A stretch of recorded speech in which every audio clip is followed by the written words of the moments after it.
Good afternoon. આપણે સ્કૂલે આવી ગયા છીએ અને હજી રસોઈમાં થોડીક વાર લાગશે કેમ કે મમ્મીની બહાર ગયા હતા. તો આપણે અત્યારે મોરમ હોય તો બધા ઓલમોસ્ટ લાડવા કરતા જ હોય. કોને કમેન્ટમાં કહેજો. તો આપણે બનાવ્યા હતા તો આપણે લાડવો ગરમ કરી છીએ તો ખાઈ લઈએ આપણું. તો આપણે પહેલાં તો ચૂલો એટલે કે ગેસ સળગાવી લઈએ, સરખી તપેલી મૂકી દઈએ, પછી આપણે ઘી લઈ લઈએ,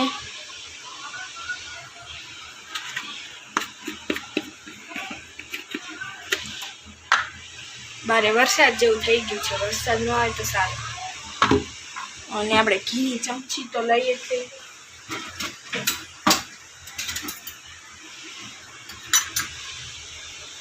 આપણી તપેલી તો ફૂલ ગરમ થઈ ગઈ છે. હવે આપણે ઘી નાખી દઈએ.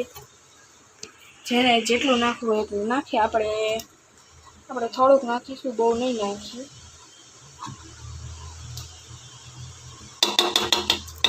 આપણે ઘી નાખી દીધું છે. જો કેટલું તેલ થઈ ગયું હતું. થોડુંક આપણે ગેસ સ્લો કરી નાખીએ. બહુ ગરમ થઈ ગયું છે તેલ. આપણે લાડવો ગરમ થઈ ગયો છે. તો જો હવે આપણે ખાઈ રહ્યા છીએ. કોને કોને લાડવો પસંદ છે? મને બહુ પસંદ નથી, પણ ગરમ હોય ને તો ભાવે. પણ આપણે વાયરા હતા લાડવા જ, અત્યારે આપણે છે ને ગરમ કરવો હતો ને એટલે છે ને મસેરી નાખ્યું થોડોક, એટલે આમ છે ને છૂટો પડી ગયો છે, ચૂરમા જેવો થઈ ગયો છે. તો આપણે ખાઈ લઈએ. તો ચાલો ખાઈ લઈએ.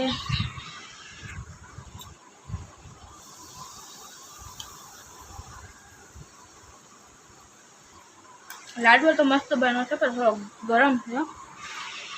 જેમ કે કહ્યું હતું કે નેક્સ્ટ બ્લોગમાં કે આ છે વોશિંગ મશીન લીધું છે આપણે. પછી બીજું આપણે ફ્રીજ લીધું છે. અનબોક્સિંગ ચાલે છે. થોડી ખાઈ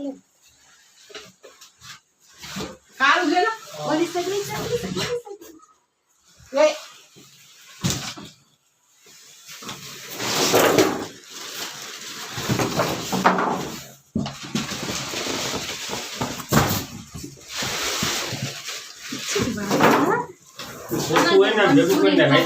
ફાઇનલી અનબોક્સિંગ થઈ ગયું છે આપણે.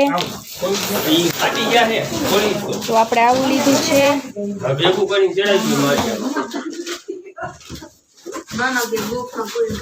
આ જો જગ્યા નથી ક્યાં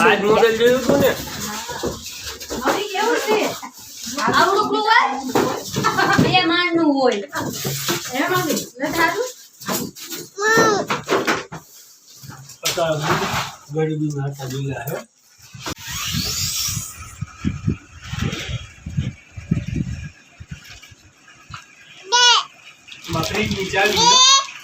આપણે વોશિંગ મશીનનું અનબોક્સ થઈ ગયું છે.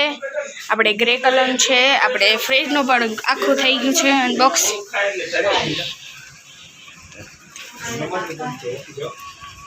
આ બધા બેઠા છે.